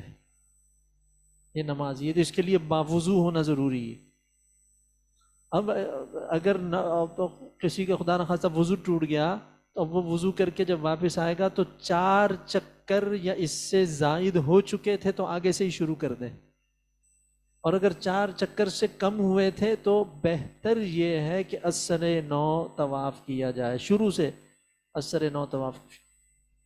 یہ ہے وضو ٹوٹ جانے کی صورت میں. ایک صورت ہے نماز کھڑی ہو گئی، اس کے لیے بھی یہی حکم ہے. صرف یہ 2 چیزیں ہیں جن کی وجہ سے طواف روکا جا سکتا ہے. ایک تو یہ ہے کہ وضو بنانے کے لیے، دوسرا یہ ہے کہ جماعت کھڑی ہو گئی تھی اب جماعت میں شامل ہونے کے لیے. یہ 2 چیزیں ہیں کہ جن کے لیے طواف کو روکا جاتا ہے. اس کے علاوہ کوئی تیسری چیز نہیں ہے کہ کچھ کھانے کے لیے رک گئے یا پانی پینے کے لیے رک گئے، اس کے لیے نہیں. اسی طرح 2 چکر نیچے لگائے اور کہا کہ رش بہت ہو گیا، گھٹن ہو رہی ہے، تو اب اوپر کی منزل پہ جا کے کرتا ہوں. نفلی نماز کا حکم یہ ہے کہ نفلی نماز کی اگر کسی نے نیت باندھی اور نیت باندھ کر نیت توڑ دی تو اب یہ 2 رکعت نفل اس کے اوپر پڑھنا واجب ہو گیا. ایسے ہی ہے نا. اسی طرح اگر کسی نے نفلی طواف شروع کر لیا اور بیچ میں اگر چھوڑ دیا، اب یہ واجب ہو گیا، اب یہ کرنا ہوگا پورا. ٹھیک ہے، اس مسئلے کو بھی ذہن میں رکھیے. خواتین جن کو عذر تھا اپنے مخصوص ایام کی وجہ سے، انہوں نے احرام تو باندھ لیا، لیکن وہ اس حالت میں بیت اللہ شریف میں نہیں جائیں گی جب تک وہ پاک نہیں ہو جاتی. وہ پاک ہونے کے بعد جائیں گی، جا کر اپنا عمرہ ادا کریں گی اور اس کا طواف کریں گی. جب طواف مکمل ہو گیا تو یہ جو کندھا کھولا تھا اس کو ڈھک لیجیے، اس کو اب کھلا نہیں چھوڑنا. اس کو کھلا چھوڑنا مکروہ ہے. طواف ختم ہو گیا، بس یہ ڈھک لیجیے، اب 2 رکعت پڑھیے.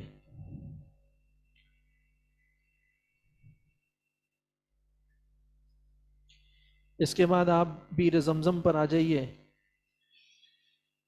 طواف کے بعد، اور اس کی 2 گانا پڑھنے کے بعد وہاں پہ زمزم کے رکھے ہوئے ہوں گے، تو وہ پیاس تو ویسے ہی بھی لگی ہوئی ہوتی ہے، سنت کی نیت کر لیجئے، ثواب ڈبل ہو جائے گا. آپ کا جو پیکج 1 لاکھ کا لگا ہوا ہے جی، تو آپ ثواب کی نیت سے، اور یہ حضور صلی اللہ علیہ وسلم، آن صلی اللہ علیہ وسلم نے طواف کیا اور اس کے بعد زمزم پر آئے، فصب علی رأسہ فشرب منہ، اس سے پیا، فصب علی رأسہ ووجہہ، پھر اپنے سر پر اور چہرے پر بہایا زمزم کو، ایسے ہاتھ میں لے کے ایسے پھیل لیجیے، سنت کی تکمیل ہو جائے گی۔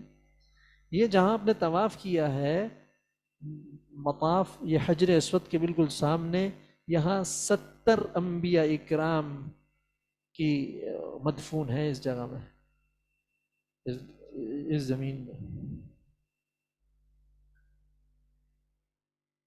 زمزم پینے کا وہی طریقہ، اللہم انی اسألک علما نافعا ورزقا واسعا وشفاء من کل داء، یہ دعا کتاب میں لکھی ہوگی، اس کو یاد کر لیجئے۔ ماء زمزم لما شرب لہ، زمزم ہر اس چیز کے لیے جس مقصد سے پیا گیا ہو۔ اور کھڑے ہو کر جو زمزم پینا ہے وہ اس صورت میں ہے کہ جب زمزم بہت زیادہ مقدار میں ہو اور زیادہ پینا ہو تو کھڑے ہو کے پیتے ہیں تاکہ زیادہ پیا جائے۔ دائیں طرف سے اس میں نکالا جاتا ہے گلاس کو، اور پینے کے بعد وہاں لکھا ہوا ہوتا ہے کہ استعمال شدہ اس طرف رکھیے، تو بائیں طرف اس میں اس کو پھینکیں گے۔ آپ نے طواف کیا تھا 7 چکر اور 8 استعلام کیے تھے، ایک اور استعلام کرنا ہے، یہ سعی کی نیت سے کرنا ہے، صفا مروہ کی سعی، وہی بسم اللہ اللہ اکبر حجر اسود کے سامنے کر کے آپ صفا پر آ جائیں گے، وہاں نشان لگے ہوئے ہوں گے الی المسعی، سعی گاہ کی طرف، سعی کرنے کی جگہ کی طرف آپ کو وہ اشارے کر رہا ہوگا، اس کو دیکھتے دیکھتے آپ پہنچ جائیں گے صفا پہاڑی پر۔ ان الصفا والمروۃ من شعائر اللہ، یہاں کھڑے ہو کر دعا کیجیے قبلے کی طرف رخ کر کے، اور سعی کی نیت کریے، ابدأ بما بدأ اللہ بہ، میں آغاز کرتا ہوں وہیں سے جہاں سے اللہ نے آغاز کیا۔ ان الصفا والمروۃ من شعائر اللہ، صفا سے اللہ نے، صفا پہاڑی سے، ان الصفا والمروۃ من شعائر اللہ، یہاں سے آپ دعا کرنے کے بعد آپ سعی شروع کریں گے۔ یہ عام جیسے ہم چلتے ہیں ایسے ہی چلیں گے، اس کے اندر کوئی مخصوص رفتار نہیں ہے، کوئی مخصوص طریقہ نہیں چلنے کا۔ میلین اخضرین پر پہنچیں گے، یہ 2 ستون آئیں گے جن کے اوپر سبز لائٹ لگی ہوئی ہوگی، یہاں سے دوڑنا شروع کرنا ہے اور اگلی سبز لائٹ پر رک جانا ہے۔ یہ وہ مقام ہے جہاں پہ بی بی ہاجرہ کی رفتار تیز ہوئی تھی، دوڑی تھی، جہاں اپنے بچے کے کے لیے پانی کا انتظام کرنے کے لیے۔ تو اس مقام پر یہ مردوں کو دوڑنا ہے، خواتین اپنی عام رفتار سے چلیں گی، یہ سنت ہے۔ اگر کوئی نہیں دوڑ سکا، تھکاوٹ تھی یا اس کے پاؤں میں درد تھا تو کوئی حرج نہیں۔ دوران سعی، طواف کے دوران بھی اور سعی کے دوران بھی ذکر کرتے رہیں، تسبیح پڑھتے رہیں، درود شریف پڑھتے رہیں، استغفار پڑھتے رہیں، قرآن کریم کی تلاوت کرتے رہیں، طواف کے دوران بھی اور سعی کے درمیان بھی۔ آپ نے صفا پہاڑی سے طواف کا آغاز کیا، یہاں سے چلے، یہ میلین اخضرین درمیان، یہاں تیز چلے، ادھر آ کے رکے، 1 چکر ہوا، کھڑے ہو کے دعا کیجئے، اس کے بعد پھر چلیے، صفا پہ پہنچے، 2 چکر ہوئے، یوں 1 چکر جانا، 1 چکر، یہ دو شمار ہوں گے، یوں آپ کا جو سعی کا اختتام ہے وہ مروہ پر ہوگا، مروہ پہاڑی پر۔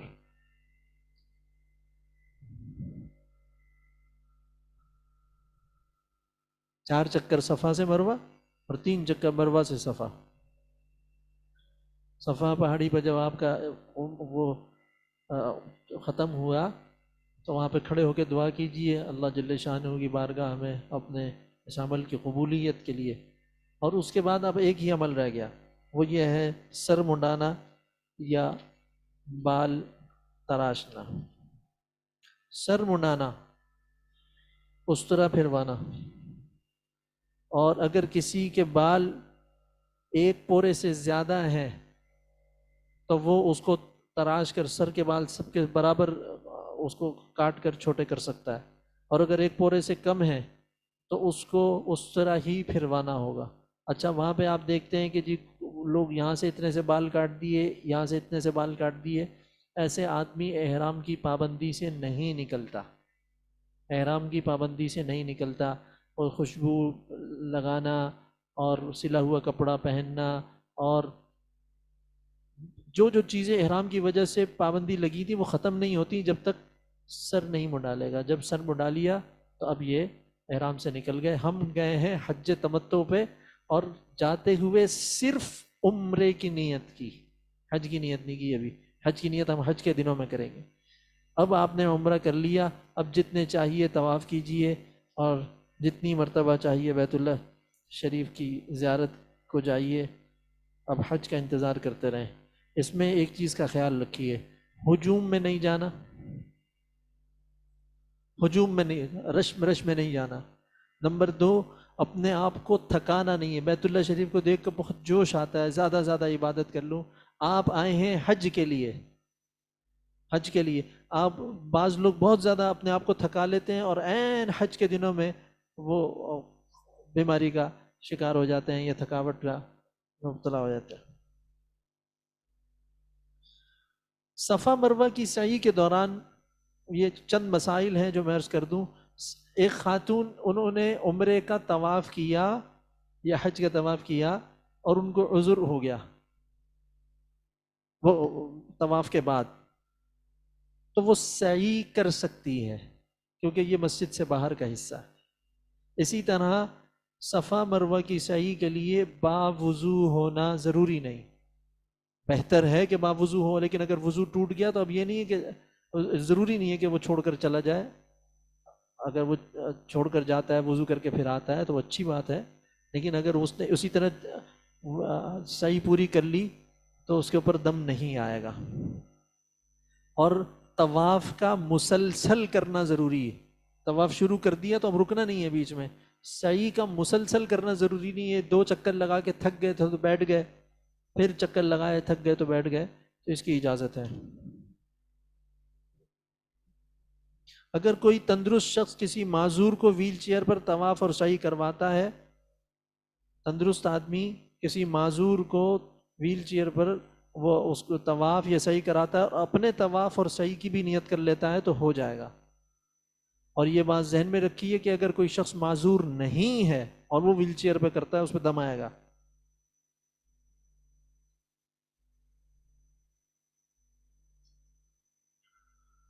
اللہم لک الحمد و لک الشکر. اگر عمرے سے جب آپ نے احرام باندھ کے حلق کرا کے جب آپ حلال ہو گئے اور دوبارہ آپ نے اسی دن یا اگلے دن عمرے کا احرام باندھنے کا ارادہ کیا تو مسجد عائشہ جانا پڑے گا. تنعیم گئے، وہاں سے احرام باندھ کر آئے اور عمرہ کیا. اب تو سر پہ حلق ہوا ہے، اب اس طرح کیسے؟ تو اس مڈے ہوئے سر پر ہی اس طرح چلانا ہوگا. یہ حکم کی تعمیل کرنی. یہ نیچے کے اسپیکر بند کر دیں. خواتین میں اگر کسی نے کچھ پوچھنا ہو تو بھائی رافع کی والدہ نیچے موجود ہیں، ان سے سوالات کر سکتی ہیں، اور میری اہلیہ بھی موجود ہے.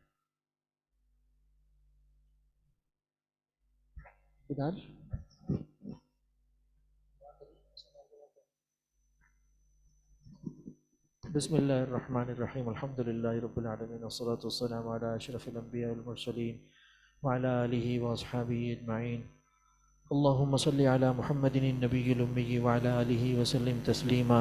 رب اوزعنی ان اشکر نعمتک التی انعمت علی وعلی والدی وان اعمل صالحا ترضاه واصلح لی فی ذریتی انی تبت الیک وانی من المسلمین. اللہ اللہ اللہ، ہم سب تیرے گھر پر حاضری کا ارادہ رکھتے ہیں.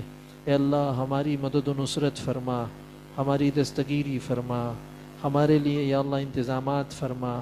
یا اللہ جو منتظمین ہیں یا اللہ ان کے لیے سہولت اور آسانیاں پیدا فرما. اور یا اللہ ہم سب کو ادب والی مقبول حاضری نصیب فرما. اللہ ادب والی مقبول حاضری نصیب فرما. اے اللہ ہمارے لیے بہت آسانیاں پیدا فرما دے. اے اللہ تو جانتا ہے ہم اس لائق نہیں کہ یا اللہ تیرے گھر کے سامنے تیرے گھر کو دیکھ سکیں، تیرے سامنے ہم پیش ہو سکیں. ہمارے الہ، ہم اپنی تمام تر نالائقیوں نااہلیوں کے باوجود ہم لبیک پڑھنے کے لیے آئے ہوئے ہیں. بارے الہ ہماری لبیک قبول فرما اور ہمارے لیے قدم قدم پر آسانی فرما، قدم قدم پر آسانی فرما. اللہ ہمارا قدم قدم قبول فرما. یا اللہ، اے اللہ ہم ادب آداب سیکھے ہوئے نہیں، ہم اجٹ قسم کے لوگ ہیں. یا اللہ ہمیں اپنے گھر کے ادب کرنے کی توفیق عطا فرما.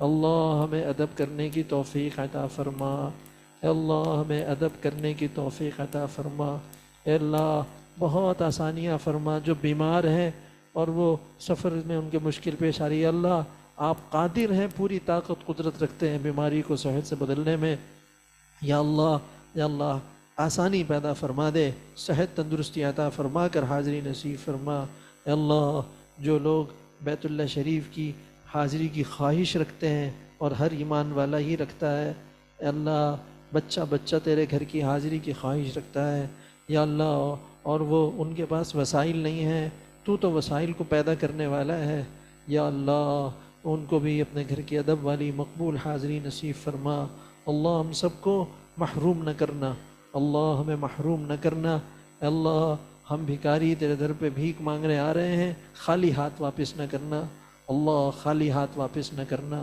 اللہ خالی ہاتھ واپس نہ کرنا، سبحان ربک رب العزت عما یصفون وسلام علی المرسلین الحمد للہ رب العالمین۔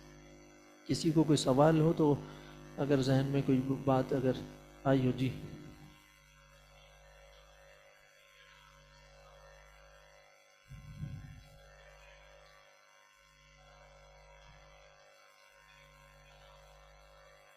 دم اور صدقے کا جو اگر احرام کی وجہ سے دم دینا ہے تو وہ حدود حرم میں ہی ہوگا، وہاں پر لوگ ہوتے ہیں مستحق مل جاتے ہیں، اور اگر صدقہ دینا ہے تو وہاں پہ بھی مستحق مل جاتے ہیں، یہ جو سڑک پر صفائی کرنے والے ہوتے ہیں لوگ، ان کو صدقہ دیا جا سکتا ہے۔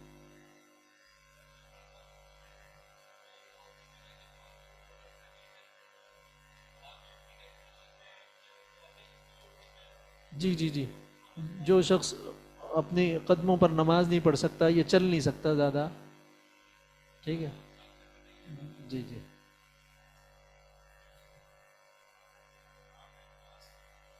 جی،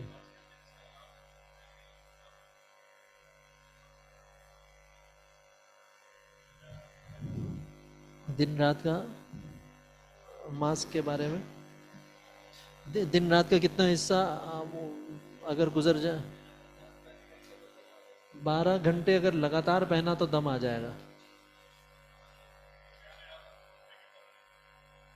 پہن پہن سکتے ہیں ایک الگ بات، اگر کسی نے پہن لیا، ایک ہے پہن سکتے ہیں اس کا مطلب اجازت دے دی گئی، اجازت نہیں ہے، لیکن اگر پہنا تو یہ مکروہ ہے، اور 12 گھنٹے اگر گزر گئے تو دم آئے گا، اس سے کم میں صدقہ آئے گا، صدقہ دینا ہوگا، صدقہ فطر اس کی مقدار کیا ہے؟ صدقہ فطر تو نہیں، صدقہ فطر، صدقہ فطر کے برابر، صدقہ فطر کے برابر۔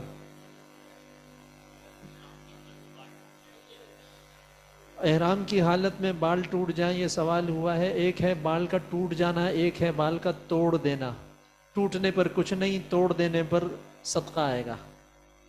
بیٹھ جائیے تشریف۔ رکن یمانی بیت اللہ کے کونوں میں سے ایک کونا ہے، حضور صلی اللہ علیہ وسلم نے دوران طواف گزرتے ہوئے اس کو ہاتھ لگایا۔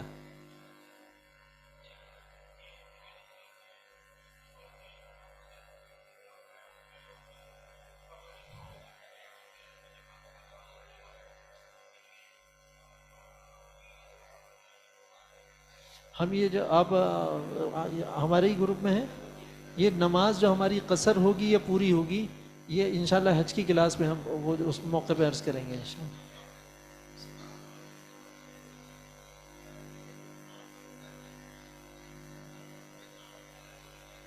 جن کی طرف سے حج بدل کر رہے ہیں ان کے اوپر حج فرض تھا، انہوں نے وصیت کی تھی، اور حضرت کیا حکم ہے اس کے لیے؟ اگر وصیت کی ہو اور اس نے مال خاص کیا ہو تو اس کی طرف سے حج افراد کی نیت کی جائے گی۔ آپ تو ایصال ثواب کا حج کر رہے ہیں، ایسا ہی حضرت؟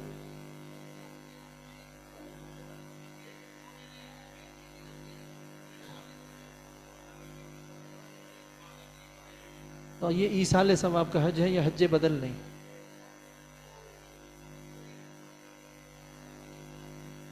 جو چاہیں کر دیں۔ طواف کے دوران اگر وضو ٹوٹ گیا تو 4 چکر سے اگر کم ہوئے تھے تو از سر نو، یعنی دوبارہ شروع کرنا بہتر ہے، اور اگر 4 چکر سے زیادہ ہو گئے تھے تو جہاں وضو ٹوٹا تھا وہیں سے طواف شروع کریں گے۔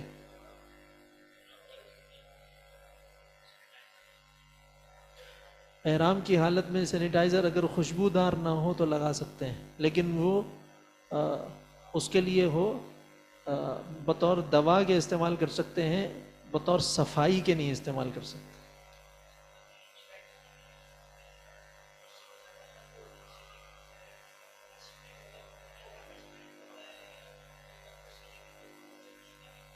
ہاں،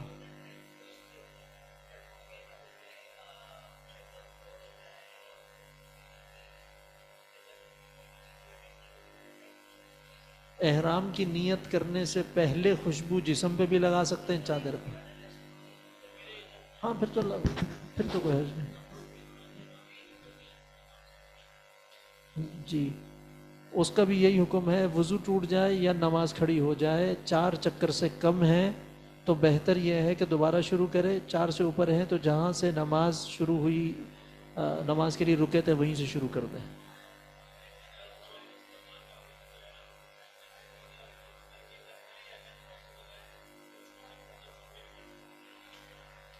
اگر ممکن ہے تو کر سکتے ہیں، لیکن رش بہت زیادہ ہوگا اور خوشبو نہ لگی ہوئی ہو، اگر آپ حالت احرام میں ہیں، بیت اللہ کو خوشبو بھی لگی ہوتی ہے۔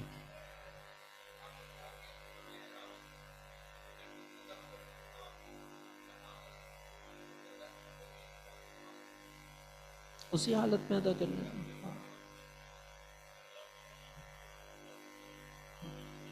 جی، جانے کا پروگرام کب اعلان کریں گے؟ کل بتائیں گے، یہ کل کی کلاس میں انشاءاللہ۔ وہ انتظامیہ کل آپ کو سب کچھ بتائے گی انشاءاللہ۔ سبحان اللہ، کسی بھی وقت کر سکتے ہیں، 24 گھنٹوں میں۔